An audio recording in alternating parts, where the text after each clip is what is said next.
Yo, welcome. Welcome back to a grand spanking new episode of Katawa Shoujo's third run. Who's the path we're going for? I don't know. Maybe I've already kind of hinted at it. I don't fucking know.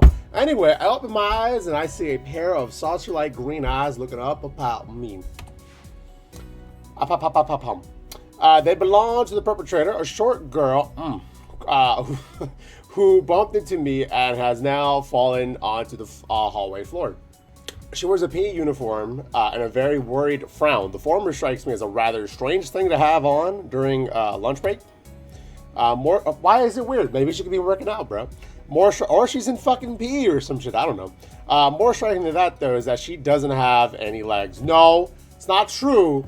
She's missing half of her legs, is what you mean, sir.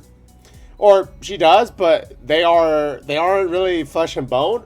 Her pale and very much flesh and bone thighs and in shins and feet made of some black metallic or plastic-like material.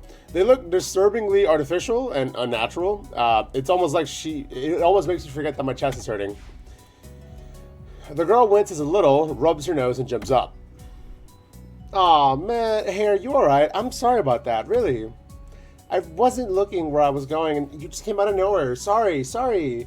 She's looking really apologetic in the hurt puppy way of looking apologetic. I quickly forget about being angry or anything, since the hurt puppies are my weak spot. Okay. No, it's okay. Don't worry about it. I say that, but there's a stinging pain growing in my chest, and I know that this is about the biggest possible danger for my condition. Don't overexert yourself, don't forget your medication, and most of all, don't get hit in the goddamn chest. It's like when you get a fucking... What's that punch? It's like is it like a corkscrew punch or some shit? I forgot what it's called in boxing, where they aim specifically for your heart, and it's like shit fucks you up. I try to rub my solar plexus. Ooh, okay, I see you. Yeah, fucking big noggin. I could chase the pain away, holding my breath in an attempt to hear my heartbeat.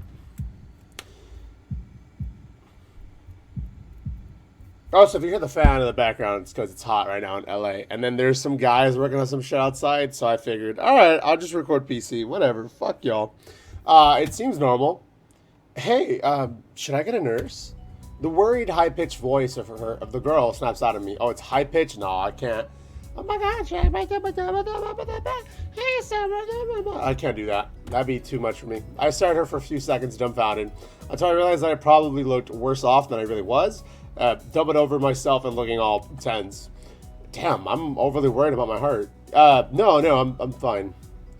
I'm managing to say anything in response. I pull myself upright, feeling my sore ribs one last time, and taking a deep breath.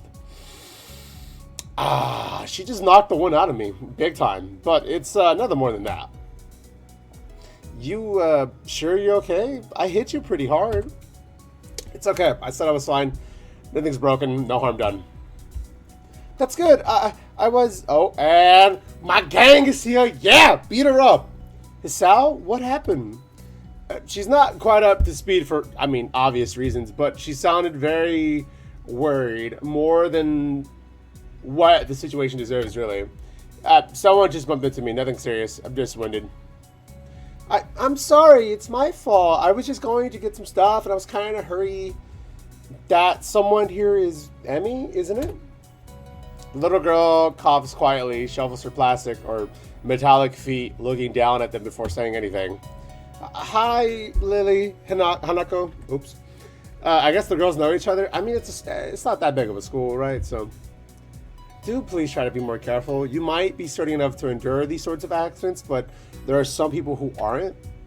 The girl blushes and starts to fidget nervously like a little child caught misbehaving. It's so cute that I found myself smiling. I know that. I was just... I gotta go. Oh, she's pulling a Hanako. Nice. Textbook example.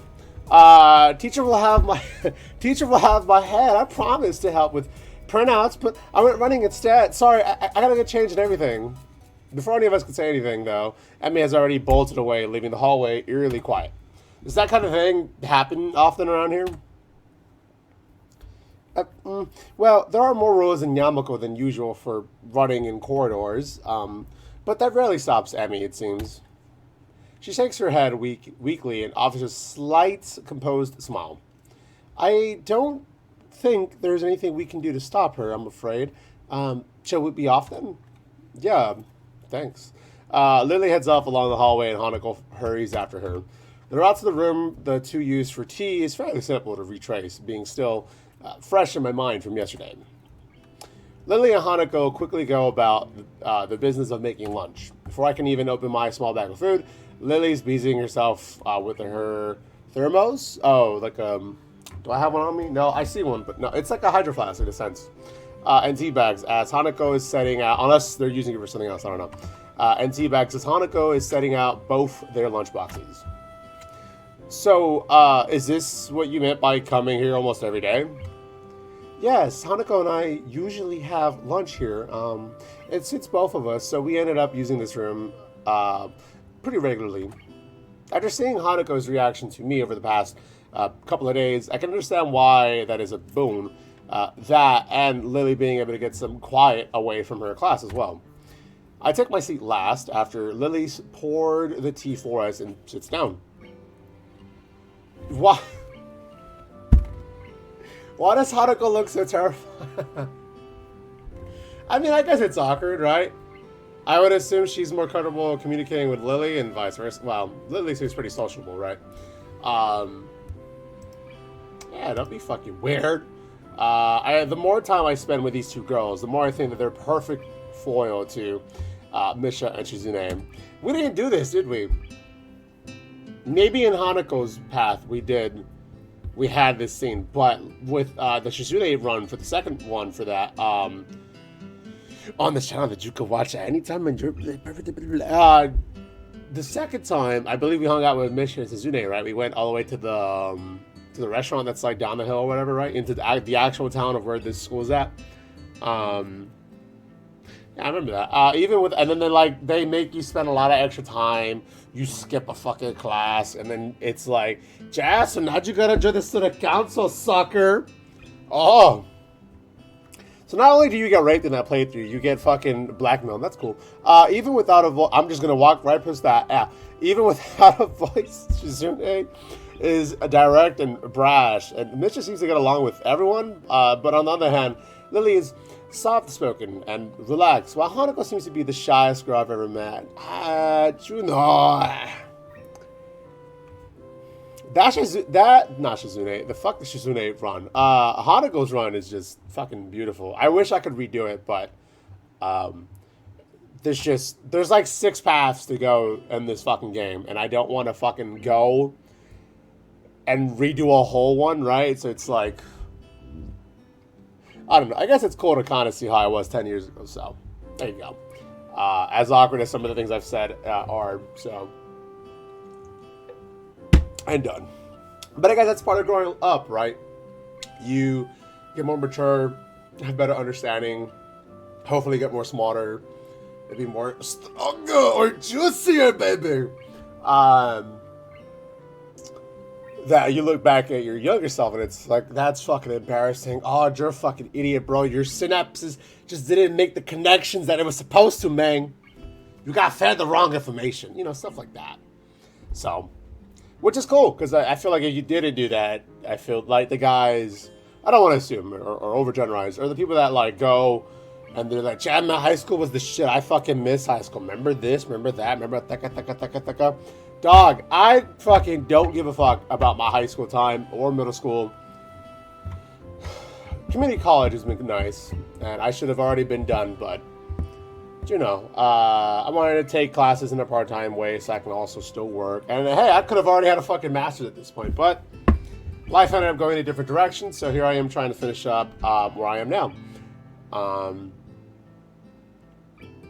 Yeah. I don't feel weird about it. For me, it's just kind of like, if it wasn't for everything that's happened in my past life to get up to this point right now, in which I'm recording in front of you, and I got work, and I got to leave in like 2 hours for. Shout out the fucking Dodgers. Y'all fucking lost the opening game of the season, but whatever. I wouldn't be the individual that I am now. So in a sense, it's kind of like, obviously, for the mistakes I've made in my past, I'm forever regretful of, but without those mistakes, I wouldn't be the person I am. So in a sense, it's like, you know. I guess it's about ownership at the end of the day. I don't know. I'm too serious. Fucking Katawa Shoujo, another serious game. About dating people with casualties? No. Fucking Kenji, Kenji in all reality has probably killed a couple people, specifically women, because he's super against feminism or whatever. I'm not even gonna address any of that. Even without a voice, Suzune, yeah, we got it. So, how are you faring in Yamaku-sao? You seem a bit flustered before. Apart from getting lost every now and again, and being crash tackled outside my classroom, fine, I guess. You looked pretty hurt before. Are you really okay? For a brief moment, I considered telling Hanako and Lily about my condition, but then I hold back. Yeah, y'all just met. There's no need to really. I mean, you can. I would have mentioned it's like I got like a heart condition, so I'm kind of over paranoid for certain things. So that's all you really had to say. Well, again, I don't have the condition, so who knows, right? In that frame of mindset. But anyway, I can't tell why, but for some reason I feel uncomfortable talking about it to these relative strangers, even if they have been pretty friendly. I think you're just not used to wrapping around the idea that the fact, yeah, bro, you got a fucking heart condition, and it's pretty fucking serious. Be careful. Yeah, it's nothing. I was just a bit startled. Oh, so you a fucking loser, pussy. Judging from the two girls' expressions, I don't think they're buying it, but in what I assume is their way of respecting my privacy, they don't press the matter. I guess that is one of the unwritten rules around here. Don't ask. Even if people's conditions are obvious, like Hanako's, there's still bound to be some story involved. Everyone has things that they don't feel comfortable speaking about, and I think everyone here recognizes that. So, how long have you two been in the school? You both seem to know your way around pretty well. Well, I've been here since the start of high school, but I've only moved into the dormitories a year ago. Hanako joined at the start of high school as well, and moved to the dormitories when she did. What? If memory serves me right. What? Oh, she joined she moved into the dormitories when she joined the high school. That's right. Since high school. So, you've known each other since then? Since I moved, yes. Hanako lives next door to me, so it's only natural, right? Yeah. Right. Yeah, makes sense. Living next to someone is probably reason enough to befriend them, though. Though I'm guessing that Lily's blindness played a part in that as well. I can't imagine Hanako easily making friends with someone who has to deliberately avoid looking at her scars.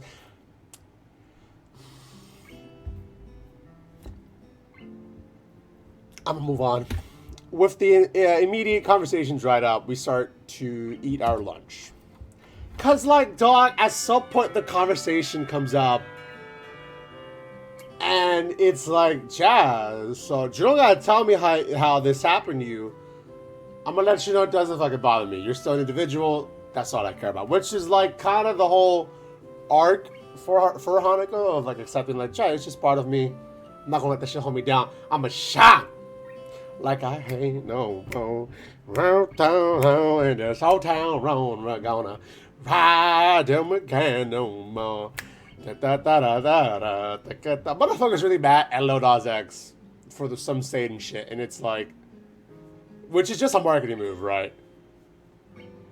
Dog, have y'all actually heard that song, Old Town Road? It is not a song. My children, I'm not letting my children listen to it. You mean you were letting them listen to songs about lean in their bladders and shit, cheating on their partners and fucking all this shit? What the fuck? Remember when what's that Dave Chappelle, it's not a skit, it's like one of his stand-up things in his show where the show that he used to have, where he was like, it's crazy how like they just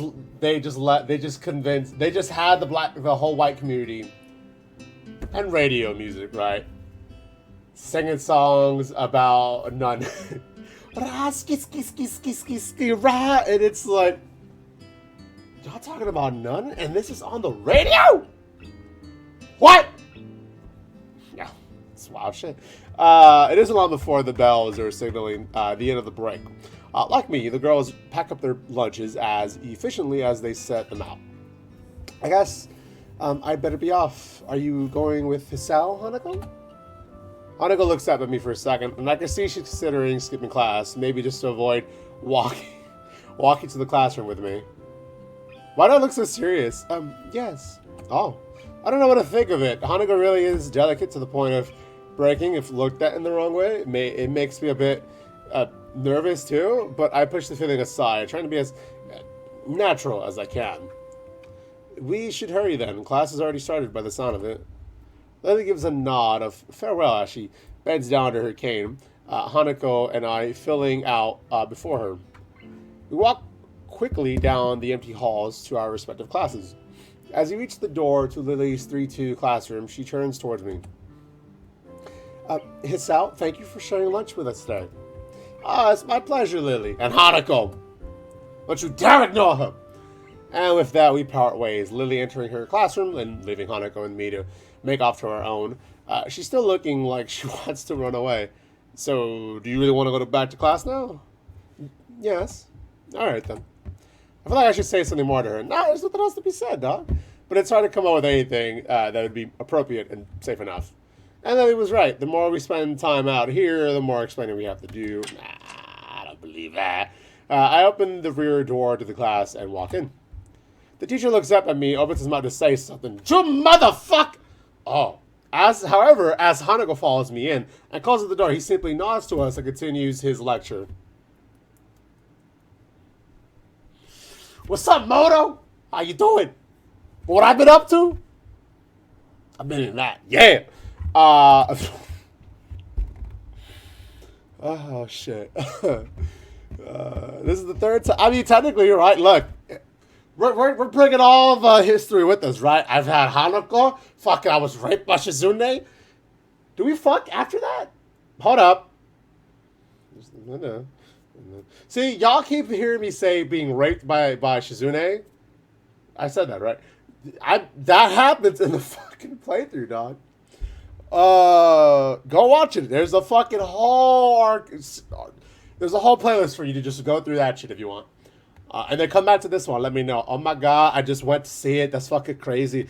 But it looked like he enjoyed it. How dare you say that to a rape victim? It was fucking hands wrapped around. Fucking hey, dude. Did y'all fuck after that? I don't think so. You could fuck Misha, right? Comfort Misha, excuse me. Anyway. Now, this is the third time that Hanako has had her truancy practically ignored. There's definitely something going on. It's not your business. We make our way to our seats, and I noticed that Misha and Shizune are both missing as well. They went to the fucking restaurant, dog. I wonder if it's some form of informal agreement with the staff, or if it's like a perk afforded to the unique students of the school. Trying to make as little disturbance as I can, I extract the relevant textbooks from my bag and start catching up. The class goes on quietly. The teacher seems like an okay person despite the weird first impression I got, and the material is relatively interesting. However, the way he teaches is really bizarre. It's as if he... Watch Shoujo. It's as if he expects everyone is a natural genius. Cool. I hate those classes. And with that, y'all, we're going to go ahead and end this episode of Katawa Shoujo's third path. I will be seeing y'all next time. Take care. Goodbye. Say hello to your father. You don't have a dad? I'm your dad. There you go. No, you can't get allowance. We'll get a fucking job, hippie.